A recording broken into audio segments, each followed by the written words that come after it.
What conspiracy theory do you completely believe is true? In my home city, in the UK, a heroin dealer was convicted of lacing his product with poison and causing the deaths of homeless people. In court, he claimed that the local council paid him off to get rid of some of the homeless people in that way. His defense was, "Why would I kill my customers?" I have met one person that worked with the council and believes the story to be true, and years later I met some people that had worked with a homeless charity at the time.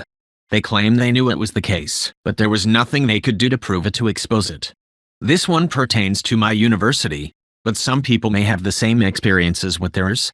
So students who choose my university send applications, and by December, the entire COVID shutdown happens in March. Around at the same time, university acceptances are starting to be sent out. Each first-year student has guaranteed residence. Everyone is wondering what the new teaching model will be, and it's announced that it's mixed 30% in person, 70% online. At this point, if you're in first year, and all your courses are online, why pay for residence? You can do class online. But the university sees these discussions, and know they'll lose a lot of money if they don't have students in residence. So what is announced? Almost every first year has at least one person class. Meaning, they have to be on campus. Meaning, they have to live in residence. IDK if this makes sense to anyone, but I thought it was interesting. Everyone I tell about this tells me I'm overreacting and it's just a conspiracy. But I strongly believe large companies who use eco-friendly products around customers only do it to make themselves look good, and to make the customer feel like pollution is their fault when they use, for example, plastic straws. When in reality, using eco-friendly straws barely dents the amount of pollution the company itself makes behind the scenes. I'm in the Navy and we change uniforms a lot compared to other branches. There is a conspiracy theory that there's a rear admiral whose wife has stocks in the company that makes our uniform. I just randomly heard someone talking about it. I have zero evidence that it's true, but I 100% believe it. Edit. Told this to my co-worker who added to the conspiracy cause he said the people who sell our uniforms is run by a rear admiral. The plot thickens. Edit 2. Apparently there's more people saying there's more to the conspiracy, so if you see this, be sure to head into the replies and give them some upvotes. This kinda blew up and you guys rock. Britney is the highest profile Disney rape victim we might probably ever know about. Her mental breaks were the result of sexual and physical abuse from her handlers, her parents, and people she worked with at Disney. The conservatorship she's been trying to get lifted is one designed to keep her silent, because the momentum of the Me Too movement, as well as the high-profile cases against Hollywood folks, will result in a huge financial hit to Disney.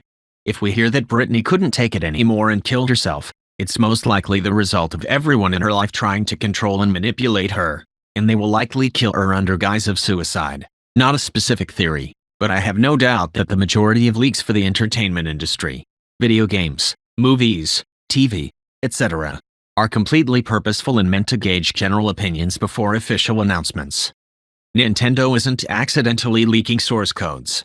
They want to see how much interest their flagship franchises get, and from there they decide which games to push. Pokemon Gold version's lost beta demo from Spaceworld 97 is found and people lose their minds. Huge push for Pokemon and stoking the flames of the rumored, now confirmed, Pokemon Diamond Peel Platinum remakes. Super Mario 64 gets the iceberg and the source code leaked. People lose their damn minds. Suddenly they're releasing Super Mario 3D All-Stars with Super Mario 64 on it. The Department of Transportation bought way too many orange barrels, so most of them have to be stored on highways. I still to this day believe that for every sock that goes missing in your dryer, it turns into a Tupperware lid in your cabinet that fits nothing. I have seen no evidence to disprove this. The Hawaii false missile alert was an experiment in how mass people would react knowing they're about to die. Conversely, that we're all about to die and all this political shit show malarkey is a distraction. But I'm also schizophrenic, so give it a minute before I start thinking the walls are pissed off at me, or some shit. The government constantly reposts this question to see what we know. As somebody who works for the government, some of you all grossly overestimate the government's competence and secret-keeping abilities. The third shot that hit JFK was fired by a Secret Service member. But it was entirely an accident. The motorcade surrounding him was full of Secret Service. Some were standing up on the seats. When the first shot was fired, they were all on high alert, fingers on the trigger, looking around. The drivers all hit the brakes. A guy standing up in the back lurched forward and pulled the trigger by accident. This shot hit the president. He had already been hit twice and was pretty much toast, so it didn't matter. But they covered it up. I like it as a conspiracy theory, because it reduces such an important mystery to a pure human accident. Which is what a lot of historical events are.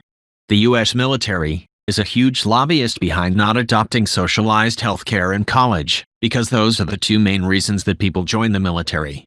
With socialized healthcare in college, recruit numbers would plummet, and we would no longer be the military powerhouse that we currently are. Women's clothes have small non-existent pockets to make us buy purses. O.J. Simpson didn't do it. It was Jason Simpson. The LAPD was so convinced that they had their man that they tried to make the evidence fit the suspect rather than allowing the evidence to lead them to a suspect. O.J. didn't do it. Nicole Brown was nearly decapitated and Ron Goldman was stabbed 20+ times. The prosecution claimed the injuries were consistent with 2 knives being used and produced a stiletto knife good for stabbing but not cutting, and a Swiss Army knife not really good for hurting anyone other than yourself. Ron Goldman had numerous defensive wounds, and the injuries to his hands indicated that he had landed numerous blows, yet O.J. had only a small cut on his hand with no other evidence of having been in a fight. The only evidence found in O.J.'s home were a few drops of his own blood, which were contaminated with a preservative used in blood draws. Jason did it means Jason was employed as a sous chef and had his own knife set, and also owned a double-edged combat knife. Motive: Jason was employed as a sous chef and had his own knife set, and also owned a double-edged combat knife. Motive: Jason was cooking alone in his restaurant that night, and had specifically invited Nicole to come see him cook. She stood him up and went to Mezzaluna where Ron Goldman worked. Jason was known to be bothered by Nicole seeing men other than his father. Opportunity: Jason's time card that night was handwritten for a time much later than when the restaurant shut down. His alibi changed multiple times, but the last time anyone can definitely account for him is around 9:30 that night. The kicker? The day after the murders, O.J. retained one of LA's top criminal defense attorneys for Jason and did not hire his own defense attorney until several days later. I hate to say this one because it's probably the most ridiculous, but I genuinely believe the Trump family being time travelers is possible. The background behind the conspiracy is somewhat uncanny and all the sources are incredibly legitimate. But I never hear about it. Pretty much, it starts with an author from the late 1800s, Ingersoll Lockwood, who wrote a handful of books. The first is a fantasy book called The Marvelous Adventures of Baron Trump, about a Baron Trump who was mentored by a Don. Baron and Don are technically titles in the book, but also the name of Trump and his youngest son. The book touches on some issues with power and vanity by leaders in power, and creates a huge parallel between fantasy and generally shitty arrogant people. Not a lot of connection there except the names and essentially describing Trump in the fantasy characters. The other important book is the one that hits home, The Last President, by the exact same author. It's about a wealthy man in NY who was elected president, but he wasn't expected to and people are incredibly upset. Rioting, etc. Mostly over capitalists taking over the country. Chapter 1 literally opens up with riots overpowering police after an election on November 3, 1896, saying that the Fifth Avenue Hotel will be the first to feel the fury of the mob. Now, some connections beyond the obvious. 1. November 3, 2020 happens to be election day this year, too. The Fifth Avenue Hotel mentioned in the book has been replaced by none other than Trump Tower 3. The secretary in the book is Leif Pence. Coincidence, right? Well, fast forward a bit because in the 1940s before he died, Nikola Tesla had made tons of other invention claims, like perfecting his death beam, progress in a time machine, etc. Also during that time, the FBI had an Office of Alien Property, like foreign, not UFOs, from which the assistant FBI director Foxworth had sent people to seize all of Tesla's research shortly after he died. In hopes some of it may be useful? Well, after seizing it, they hired none other than Dr. John Trump, Donald Trump's uncle, to solely analyze all the paperwork under federal custody to keep privacy. Dr. Trump publicly claimed that the research was only speculative and did not include new, sound, workable principles or methods for realizing such results. The Tesla papers were never published and, after a few decades, majority of his research was deemed lost by both the US government and the Soviet Union, and what remains is somewhere in Yugoslavia. I believe at a museum. So essentially, the idea is that Trump's uncle discovered time travel through Tesla's research and had copied what was valuable, or dangerous, to keep out of government control. Then him, Barron, or someone, or all, in the family has used it to create the wealth that the Trump family has.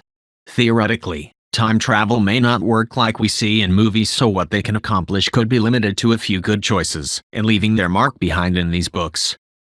Edit. That was a long type, so I'm not going to go start copying, pasting sources on mobile, but the book's author can be found scan-free to read on the Library of Congress website, and the info about Trump's uncle is in multiple spots all over the internet. I absolutely recommend reading The Last President. It is short and mirrors current society very much. The quotes referencing Trump Tower give me chills.